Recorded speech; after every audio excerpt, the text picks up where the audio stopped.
Eluru YSRCP MP అభ్యర్థి టార్గెట్గా కూడా పచ్చ మొక్కలు రెచ్చిపోయారు. రాత్రికి కూడా చూస్తే కనుక మూకుమ్మడిగా ఆయన కారుపై కూడా దాడి చేశారు.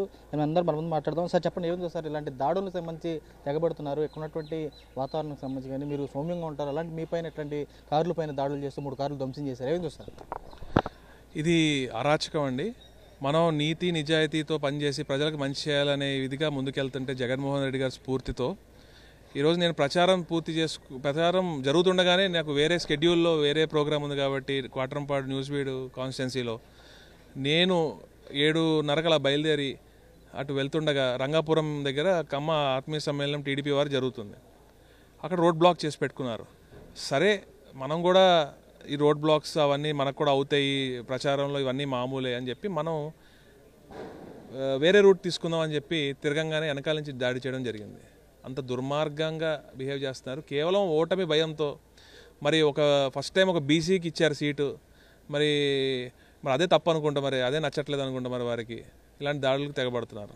సౌమ్యంగా ఉంటారు, అలాంటి మీ కారు పైన ఏకంగా జుమ్ముగూడు పేరు. రాత్రి పరిస్థితి ఎలా ఉంది అసలు అక్కడ వాతావరణం? అక్కడ మీరు వీడియోలు అవి చూస్తే మీకు అర్థమవుతుంది.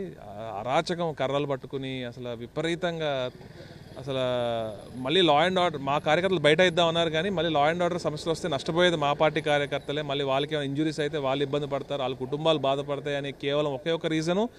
అలానే నా కోసం 150 కుటుంబాలు అక్కడ వెయిట్ చేస్తే, ముఖ్యంగా మహిళలు అప్పటికే లేట్ అయింది, గంట లేట్ అయింది నా షెడ్యూల్. కాబట్టి వారిని ఇబ్బంది పెట్టకూడదని చెప్పి నేను కామ్గా వెళ్ళి నా పని నేను చూసుకొని మళ్ళీ నేను రావడం జరిగింది. ఏ విధంగా సార్ ఇలాంటి దాడులకు పాల్పడుతున్న వారికి మీరు ఏ విధంగా హెచ్చరికలు జారీ చేస్తారు? మేము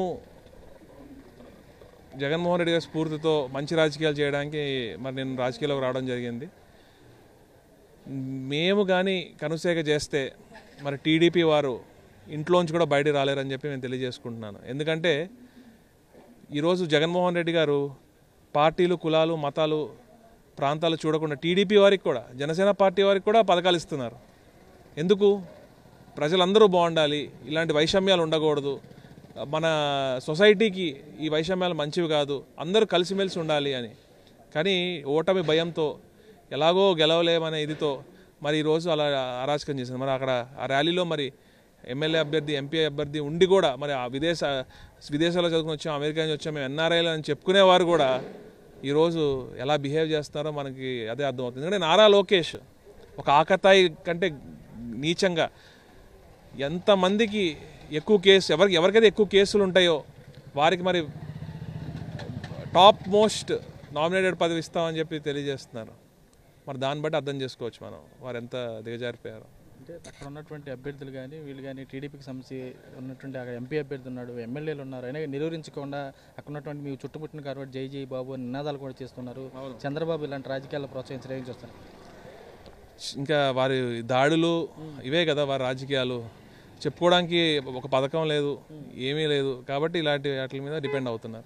మరోవైపు సార్ చెప్పండి, ఎన్ఆర్ఐ విభాగం సంబంధించి రత్నాకర్ అన్నారు సార్, చెప్పండి ఏ విధంగా చూస్తారు ఇలాంటి దాడులను? ఏ విధంగా చూస్తారు? స్వచ్ఛంగా వైఎస్ఆర్సీపీ ఎంపీ అభ్యర్థి అయినా 7 నియోజకవర్గాలకు సంబంధించినటువంటి ప్రతినిధిగా ఉన్నారు, అన్ని నియోజకవర్గాల్లో క్షేత్రస్థాయిలో వెళ్తున్నారు, మీరు కూడా ఆయనతో పాటు పర్యటనకి వెళ్ళారు, ఏం చూస్తారు అసలు దాడులు? నిన్న నేను కూడా ప్రచారంలో భాగంగా ప్రత్యక్ష సాక్షిని సునీల్ గారన్న, కారుమూరి నాగేశ్వరరావు గారన్న మాకు ప్రత్యేక గౌరవం, నాకు ప్రత్యేకించి సరే నేను కూడా ఒక ఎన్ఆర్ఐగా, ఒక కాపు కులానికి చెందినవాడిగా సునీల్తో పాటు ఉన్నాను. ఇద్దరు మాట్లాడుకుంటూ పోతున్నాం.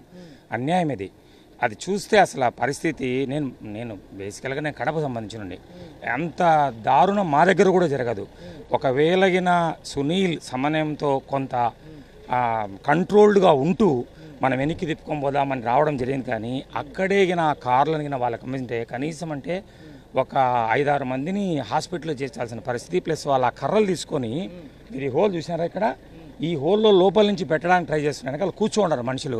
ఒకవేళ ఎంపీ గారి తలక తగిలినా కూడా ఏమవుతుందని కూడా ఆలోచించకుండా విచక్షణంగా నేనైతే ఎట్లా భావించానంటే, ఒకటి అసలు ఒక వెనుకబడిన తరగతిన మనిషికి ఈ ఏలూరు ప్రతిష్టాత్మక ఏలూరు కాన్స్టిట్యుయెన్సీ జగన్మోహన్ రెడ్డి గారు చదువుకున్నోడు, సౌమ్యుడు, అందరికీ అందుబాటులో ఉండే వ్యక్తిగా సునీల్ అయితే ఈ ప్రాంతానికి మేలు చేస్తాడు, ఆయనను ప్రత్యేకించి ఆయన ఎన్నుకున్న దీని మీద చేయడం అంటే ఇది వెనుకబడగల తరగతి మీద దాడి చేసినట్టే తీసుకోవాలా. వాళ్ళు కూడా తెచ్చుకున్నారు కూడా క్యాండిడేట్, కానీ ఎతికి ఆడో తెచ్చుకున్నారు. జగన్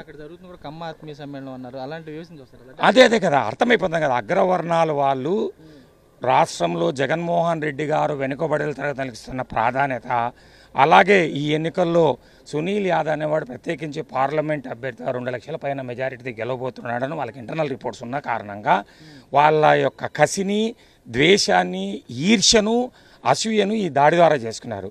సునీల్ కాబట్టి పక్కనే ఉన్నాడు, సునీల్ కాబట్టి ప్లస్ ఆయన పక్కన ఉన్న సహచరులను కూడా చూశాను. వాళ్ళు ఎంతో పేషెన్స్గా సార్ మనం ఇక్కడి నుంచి వెళ్ళిపోదామని చెప్పినారు. కానీ ఒకవేళ అదే సునీల్ కానీ లేకుంటే జనరల్గా ఏ రాజకీయ ఆయనేం తక్కువవాడు కాదు.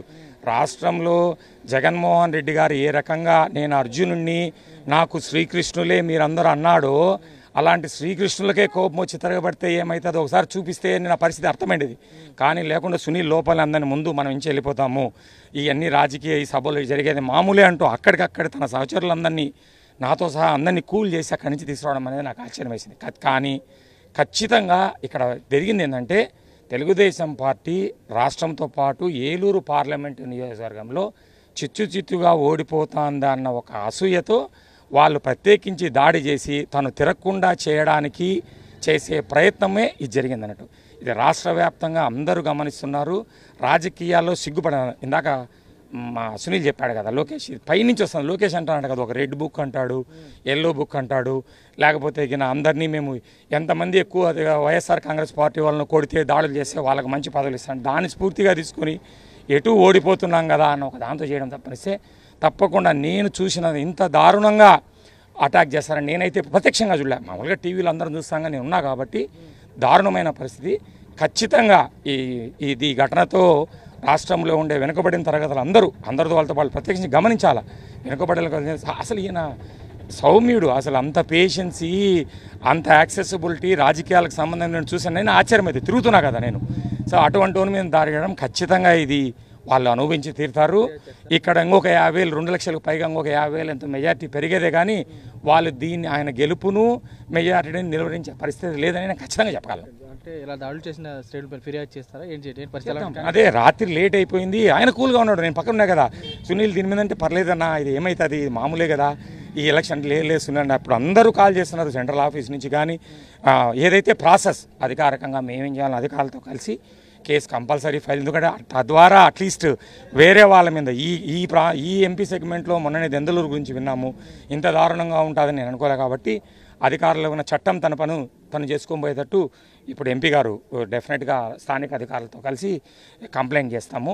ఖచ్చితంగా దీన్ని తెలుగుదేశం శ్రేణుల్లో నిలవాల్సింది. ఒక ప్రత్యేక సామాజిక వర్గం జరుగుతున్న కుల మీటింగ్లో లోపల ఆ ఎంపీ అభ్యర్థి, ఎమ్మెల్యే అభ్యర్థులు రెచ్చగొట్టి పంపించడం తప్పనిస్తే ఇందులో ఏం లేదు. ఖచ్చితంగా వీళ్ళందరి పర్యవసనాలు ప్రజలు ఓటు రూపంలో వాళ్ళకి చెప్పి, ప్రజాస్వామ్యం మేము నమ్మేది ఓటు, ప్రజాస్వామ్యంలో ఎన్నికలు, ఓటు, గెలుపు, ఇది మేము నమ్మే ప్రాసెస్.